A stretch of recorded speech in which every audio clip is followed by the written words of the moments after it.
Hi, welcome to the Richard Kabili YouTube channel, and for today's tutorial, I will be teaching you on how to change eye blink sensitivity and head tracking on iPhone X. But first, kindly subscribe to this channel and don't forget to hit the subscribe button and the bell to notify you for the new updates. And let's start.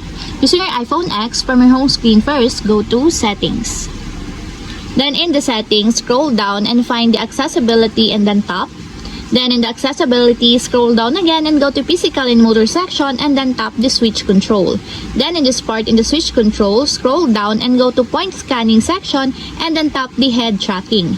Then in this part in the head tracking, take note, you have to enable or activate to appear the actions that you want to change. And then after that, go to action sections and then tap the eye blink.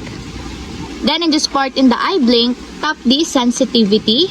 Then in the sensitivity, if you want to change it to slight, just tap in until there's a check mark on the side. And lastly, if you want to change it into exaggerated, just tap it also until there's a check mark on the side. And take note, choose the amount of expressiveness needed to perform the expression. And that's it, we have successfully changed eye blink sensitivity and head tracking on iPhone X.